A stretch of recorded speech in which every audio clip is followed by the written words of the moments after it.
அனைவருக்குமே வணக்கம். சற்று முன் கிடைத்திருக்கக்கூடிய ஒரு மிக மிக முக்கியமான செய்தி ஒன்று வெளியாகி உள்ளது. சற்று முன் சனாதன வழக்கு முடிந்தது, உதயநிதி சிறையில் அடைப்பு, இது மாதிரி செய்திகள் வெளியாகி இருக்கு. ஏற்கனவே பார்த்தீங்கன்னா 2023 ஆண்டு காலத்தில் பார்த்தீங்கன்னா உதயநிதி ஸ்டாலின் அவர்கள் விளையாட்டுத்துறை அமைச்சராக இருந்தார் இல்லையா. அப்போ பார்த்தீங்கன்னா நிறைய நிகழ்ச்சிகளில் பார்த்தீங்கன்னா ஒரு நிகழ்ச்சியில் கலந்து கொண்டு சனாதனத்தை குறித்து தர்மத்தை தரைகுறைவாக பேசிய உதயநிதி ஸ்டாலின் அவர்களுக்கு பார்த்தீங்கன்னா இந்தியா முழுவதுமே இருக்கக்கூடிய அனைத்து மக்களும் பார்த்தீங்கன்னா அங்கங்கே இவர் மீது வழக்கு பதிவு செய்து நிறைய கலவரங்களும் போராட்டங்களும் நடந்து வந்திருந்த நிலையில் இப்போ சனாதன வழக்கு பார்த்தீங்கன்னா முடிவுக்கு வரப்போகிறதாக உச்சநீதிமன்றம் பார்த்தீங்கன்னா அதிரடியாக தீர்ப்பு வழங்கியிருக்காங்க. இதை பற்றி தான் இந்த வீடியோவில் நாம் முழுமையாக பார்க்க போகிறோம். அதுக்கு முன்னாடி நம்ம சேனலுக்கு இப்போ தான் நீங்கள் முதல் முறையாக வந்திருக்கீங்க அப்படின்னா மறக்காமல் நம்மளுடைய சேனல் சப்ஸ்கிரைப் பண்ணி சப்போர்ட் பண்ணுங்கள். வாங்க வீடியோக்குள்ளே போகலாம். ஏற்கனவே உதயநிதி ஸ்டாலின் அவர்களுக்கு பார்த்தீங்கன்னா நிறைய எதிர்ப்புகள் வந்திருந்த நிலையில் தான் பார்த்தீங்கன்னா சனாதன பேச்சுக்கு வழக்கு போட்டிருந்த நிலையில் இந்த வழக்கு விசாரணைக்கு உகந்தது தான் அப்படின்ற மாதிரி உச்சநீதிமன்றம் பார்த்தீங்கன்னா தீர்ப்பு வழங்கியிருந்தாங்க.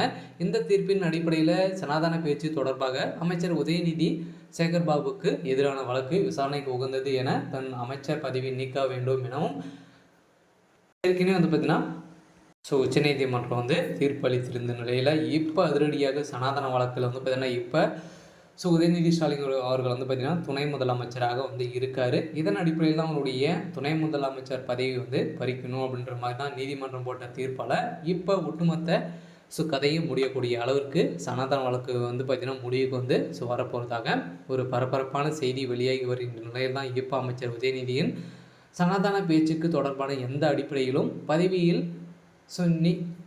நீடிக்கிறார் அப்படின்ற மாதிரி பேசப்பட்டு வருகின்ற நிலையில் தான் இப்போ உதயநிதி ஸ்டாலின் அவர்கள் பார்த்தீங்கன்னா நிறைய மாநிலங்களில் எதிர்ப்புகள் வந்திருக்கும் நிலையில் இப்போ பீகார் சிறையில் பார்த்தீங்கன்னா அடைக்கப்பட்டதாக ஒரு பரபரப்பான செய்தி வெளியாக இருக்குது. இதன் அடிப்படையில் 3 அமைச்சர்கள் பேசியிருந்தாங்க இல்லையா. சேகர் பாபு மற்றும் திமுக எம்பி ஆர் ராசாவுக்கு எதிராகவும் மனு தாக்கல் செய்யப்பட்டிருந்த நிலையில் இந்த சனாதன வழக்கில் இறுதி தீர்ப்பில் இவங்களுக்கும் பார்த்தீங்கன்னா சிறையில் அடைக்க போகிறதாக ஒரு பரபரப்பான செய்தி வெளியாகும் நிலையில் இப்போ நீதிபதி அனிதா சுமந்த் அளித்த தீர்ப்பில் பார்த்தீங்கன்னா இப்போ உதயநிதியுடைய கதை முடிந்திருக்கு. இருந்தாலும் சனாதன வழக்குக்காக அனைவரையுமே பார்த்தீங்கன்னா தரைக்குறைவாக பேசிய உதயநிதி ஸ்டாலின் அவர்களுக்கு பார்த்தீங்கன்னா இந்தியா முழுவதுமே மத கலவரங்களை செய்யக்கூடிய அளவிற்கு தான் உதயநிதி ஸ்டாலின் அவர்கள் பேசியிருந்தார் இல்லையா. மலேரியா, டெங்கு போன்ற உயிர்களை பார்த்தீங்கன்னா ஒழிக்கணும் அப்படின்ற மாதிரி தான் சனாதனத்தை ஒட்டுமொத்தமாக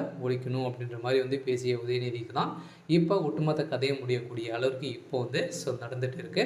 இருந்தாலும் என்ன நடக்க போகுது அப்படின்றத வெயிட் பண்ணி பார்க்கலாம். இந்த மாதிரி செய்திகளை தெரிஞ்சுக்கணும் அப்படின்னா மறக்காமல் நம்மளுடைய சேனலை சப்ஸ்கிரைப் பண்ணிக்கோங்க. தேங்க்யூ.